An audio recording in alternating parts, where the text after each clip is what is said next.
Hallelujah, praise the Lord. ஆண்டவராகிய இயேசு கிறிஸ்து நாமத்தினாலே உங்களை வாழ்த்துகிறேன். கர்த்தர் உங்களை ஆசீர்வதிப்பாராக. இன்றைய நாள் மெய்ப்பனின் சத்தம் ஒரு மிஷனரி குறித்து பார்க்கலாம்.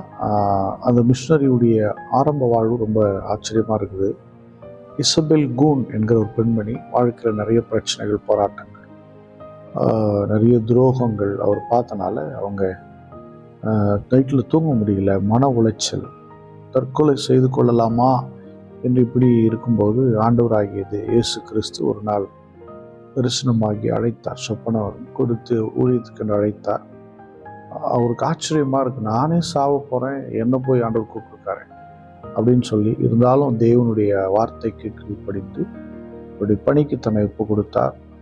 இதுவரை திறந்து படிக்காத வேதாகமத்தை தூசு தட்டி திறந்து படிக்க ஆரம்பித்தார். வாழ்க்கையில் இருக்க அழுக்குகள், பிரச்சனைகள் எல்லாம் மாற ஆரம்பித்தது. கொஞ்சம் கொஞ்சமாக தன் வாழ்க்கையில் மாற்றத்தை அவள் கொண்டு வர ஆரம்பித்தாள். என்பதாக தேவனுடைய தரிசனத்தை பெற்றுக்கொண்டு 1928ஆம் ஆண்டு சைனா போகிறாங்க, சீன தேசத்துக்கு போகிறாங்க. போயிட்டு அங்கே பயங்கரமான மொழி பிரச்சனை. பாருங்கள், இன்றைக்கி நம்ம பாருங்கள், இங்கிலீஷ்லாம் ஒரு எழுத்தை எழுதிடலாம், பாருங்கள், இங்கிலீஷ் எழுதலாம், எல்லாம் எழுதலாம். ஆனால் சைனா மொழி எழுதவே முடியாது. மொழி பிரச்சனை. ரொம்ப கஷ்டப்பட்டு அவைகளையும் கற்றுக்கிட்டு அங்கே போய் அந்த மக்களோட நேசித்து பழகி நிறைய ஓப்பன் மீட்டிங் பண்ண ஆரம்பித்தாங்க. அந்த மீட்டிங்களெல்லாம் கர்த்தர் பலமாய் கிரியை செய்தார். அனைவருடைய இருதயங்கள் திறக்கப்பட்டது, வியாதிகள் சுகமானது, கண்ணீரோடு மக்கள் மனம் திரும்பினார்கள். மக்கள் இயேசு கிறிஸ்துவின் பக்கமாய் திரும்ப ஆரம்பித்தார். அவங்க ஒரு குறிப்பிட்ட இன மக்கள் மத்தியில் கொஞ்சம் அதிகமாக பாரப்பட்டுச்சு. அவங்க ஊழியத்தை செய்தாங்க. லீசு என்கிற ஒரு விதமான மக்கள், அந்த மக்கள் மத்தியில் ஊழியம் செய்தாங்க. ஊழியம் செய்யும்போது என்னென்னா, அவருடைய கணவர் திருமணம் ஆயிடுச்சு. கணவர் ரொம்ப என்கரேஜ் பண்ணார். கொஞ்சம் கஷ்டமாக இருந்தாலும் அவர் கொஞ்சம் என்கரேஜ் பண்ணனால அவங்க ஊழியத்தை ரொம்ப அழகாக, ரொம்ப சிறப்பாக செய்ய ஆரம்பித்தாங்க.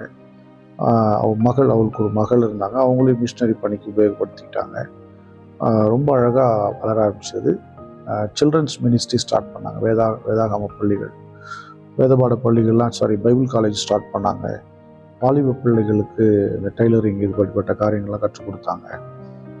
ஆண்களுக்கும் பெண்களுக்கும் வேதாகம பள்ளி ஆரம்பிக்கப்பட்டது. எல்லாம் நடந்துகிட்டே இருந்துச்சு. இப்படி இருந்தாலும் சுவிசேஷம் செஞ்சுட்டே இருந்தாங்க.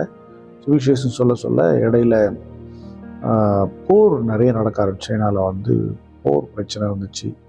இந்த கம்யூனிஸ்ட் கொள்கை உள்ள பிரச்சனைலாம் உள்ளே வந்தது. இருந்தாலும் இது போர் என்கிற சூழ்நிலை மத்தியிலேயும் அப்பொழுதும் அவங்க சுவிசேஷத்தை மிக அழகாக சொல்ல ஆரம்பித்தாங்க. ரொம்ப சிறப்பானதாக இருந்தது அவருடைய ஊழியங்கள். கர்த்தருக்கு மகிமை உண்டாவதாக.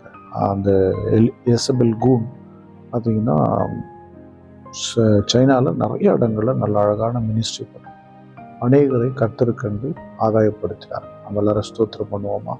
இசபெல் கூனுக்காக ஸ்தோத்திர ஆண்டவர், அவருடைய கணவர், மகள், அவங்களுக்காக ஸ்தோத்திரம். அந்த வம்சம் ஆண்டவரே, அவங்க இப்போ இருக்கிறதுக்கு வாய்ப்பு இல்லை.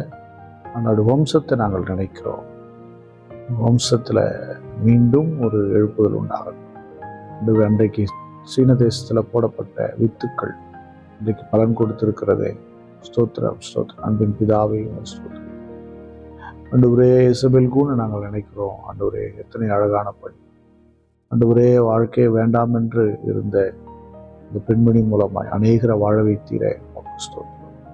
ஆண்டவரே, நாங்களும் இப்போ ஆண்டவரே இப்படிப்பட்ட மக்கள் மத்தியில் கடந்து சென்று நாங்கள் நாமத்தை உயர்த்த, மண்டைக்கு நேர அநேக ஜாதிகளை திருப்ப கர்த்தர் கிருபையாய் கற்றுக் கொடுக்கிறார். பார்க்கிற ஒவ்வொருவரையும் ஆசீர்வதி. இயேசு கிறிஸ்துவின் நாமத்தினால் ஜெபிக்கிறேன். நல்ல அவன். God bless you. Bye-bye.